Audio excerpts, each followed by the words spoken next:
কেন কান্না করছো? আমার ভয় লাগতেছে। কেন ভয় লাগছে? জানি না।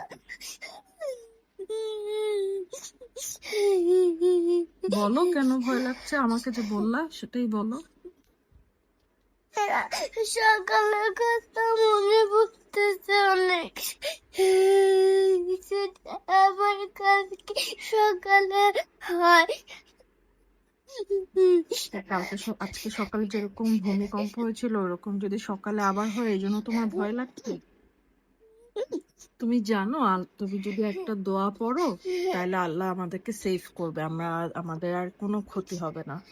তুমি এখন আর ভয় পেলে হবে না, ঠিক আছে?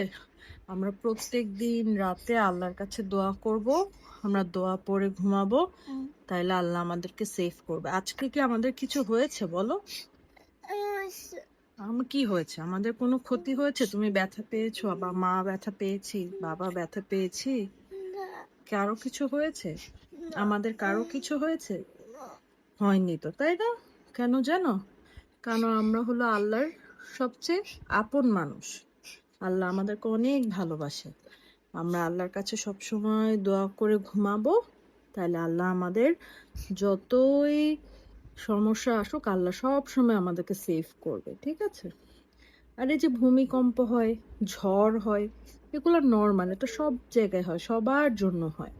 কিন্তু আমরা যদি আল্লাহর কাছে বেশি বেশি দোয়া করে ঘুমাই, বেশি বেশি করে আল্লাহর কাছে দোয়া করি, তাহলে আমাদের কিচ্ছু হবে না, আল্লাহ আমাদের সবসময় সেভ করবে, ঠিক আছে? এখন আমরা দোয়া পড়ে ঘুমাবো। তুমি আর কান্না করো না, তুমি ভয় পেও না। তুমি বলো, আল্লাহ আল্লাহ আমাকে তুমি রক্ষা করো, রক্ষা করবো। আমার দেশের সবাইকে আমার দেশের সবাইকে তুমি রক্ষা করো, রক্ষা করো। আমাদের দুর্যোগে আমাদের দুর্যোগে আমাদের আমাদের রক্ষা করো, রক্ষা করো। আমিন। আমিন। ঠিক আছে, বলো তুমি, আমি আর কান্না করব না, আমি কান্না করব। আমি আর ভয় পাবো না, আমি ভয় পাবো না। কারণ আমি অনেক ব্রেভ। শুনতে পাচ্ছি না, জোরে বলো। আমি অনেক ব্রেভ। তুমি আর কান্না করবে? না। এরকম যখন বিপদ আসবে তখন তুমি ভয় পাবে? না।